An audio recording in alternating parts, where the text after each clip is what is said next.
Сонымен балалар, бүгін математика сабағынан біз 115-ші сабақ құрама есептер тақырыбымен танысамыз. Бүгінгі сабағымызда екі амалдан тұратын есептерге талдау жасап, оларды шығаруды үйренеміз. Бүгінгі тақырыбымыз Нұр-Сұлтанға саяхат, яғни сендердің оқулықтарында бұл Астанаға саяхат деп тұр. Енді осы оқулығымыздағы, яғни бұл оқулығымызда 28-ші беттегі бірінші есеп. Бірінші есепте есептерді шығар, неше есе артық сұрағын пайдаланып, өз есебіңді құрастыр деген тапсырма берілген. Енді бірінші есепте сырым Нұр-Сұлтан қаласында түскен 36 фотосуретті басып шығарып, альбомның 7 бетінің әрқайсысына 4 фотосуреттен орналастырды. Неше фотосурет қалды? Яғни бұл есептің шарты: сырым Нұр-Сұлтан қаласында түскен 36 фотосуретті басып шығарып, альбомның 7 бетінің әрқайсысына 4 суреттен орналастырды. Бұл есептің шарты. Есептің сұрағы: неше фотосурет қалды?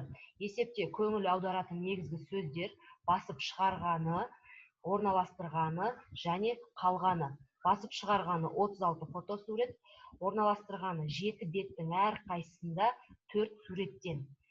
Есептің сұрағы, яғни қалғаны неше сурет екенін табуымыз керек. Енді сандарды орнына қоятын болсақ, басып шығарғаны 36 фотосурет, енді 7 беттің, яғни бірінші бетте 4 фотосурет, екінші бетте 4-еу, яғни 7 бетте дәл осылай 4 фотосуреттен екен. Енді біз есепте неше фотосурет қалғанын табуымыз керек. Яғни біз 36-дан азайтамыз, 7 мен 4-тің көбейтіндісі. 7 мен 4-тің көбейтіндісі 28-ге тең, 36 мен 28-дің айырмасы 8-ге тең. Яғни бірінші орындалатын амалымыз 7-ге 4-ті көбейтіп аламыз. 7 4-іміз 28 болады. Екінші 36-дан 28-ді аламыз. 36 мен 28-дің айырмасы 8-ге тең. Яғни бұл есебіміз бізде екі амалмен орындалатын есеп. Бұл есепті біз бірден екі амалмен орындап, бұлай жазсақ болады. Яғни есебіміздің жауабы 8-ге тең. Енді сендер бұл оқулықты электронды түрде OPIC.kz сайтында осылай шығарып жауапты тексертуге болады. Яғни біздің есебіміздің жауабы 8 сурет қалды. Енді осы есептің әсін қарайық. Әсінде Нұр-Сұлтан қаласындағы жаңа үйге 4 адамнан тұратын 6 отбасы және 3 адамнан тұратын 7 отбасы қоныстанды. Барлығы неше адам қоныстанды? Енді есептегі негізгі көңіл аударатын 4 адамнан тұратын 6 отбасы, яғни 4 адамнан тұрады екен, және 7 адамнан тұратын 7 отбасы 3 адамнан тұратын. Енді барлығы неше адам қоныстанған табуымыз керек.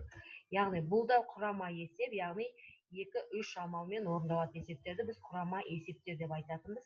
Біздің бірінші амалымыз 4-ті көбейтеміз 6-ға. 6 4-іміз 24. Екінші амалымыз 7-ні көбейтеміз 3-ге. 7 3-ім 21. Келесі амалымыз 24-ге 21-ді қосамыз. Өрнектің мәні 45-ке тең. Немесе бірден ықшамдап 4 пен 6-ның көбейтіндісіне 7 мен 3-тің көбейтіндісін қоссақ болады. Сонымен есебіміздің жауабы 45-ке тең. Енді келесі осы бірінші есептің Б тапсырмасына есебіне қараймыз. Жарқын 12 жаста, ал Кәусардың жасы одан 2 есе кіші. Кәусар Жарқыннан неше жас кіші? Есептің шарты: Жарқын 12 жаста, ал Кәусардың жасы одан 2 есе кіші. Бұл есептің шарты болады. Кәусар Жарқыннан неше жас кіші? Бұл есептің сұрағы. Енді есептің қысқаша шартында біз Жарқын және Кәусар деген сөздерге түйін сөздер ретінде мән беріп, есептің қысқаша шартына жазуымыз керек. Жарқын 12 жаста, Кәусар белгісіз. Яғни осы Жарқыннан 2 есе кіші жасын, яғни біз Кәусардың жасын табуымыз керек. Яғни біз есе кіші дейтін болсақ, бөлеміз, есе кем дегенде бөлетіміз, есе кіші десе бөледі екенбіз. 12-ні бөлеміз 2-ге. 12 мен 2-ның бөліндісі 6-ға тең. Енді Кәусар сонда Жарқыннан 6 жас кіші екен. Яғни 12-ден аламыз 6-ны. 12 мен 6-ның айырмасы 6-ға тең. Кәусарымыз 6 жаста болды. Яғни Кәусар 6 жас кіші болады екен. Біз өрнекті ықшамдап, бірден бұлай орындасақ болады. 12 бөлінген 2 тең 6. 6 жас кіші.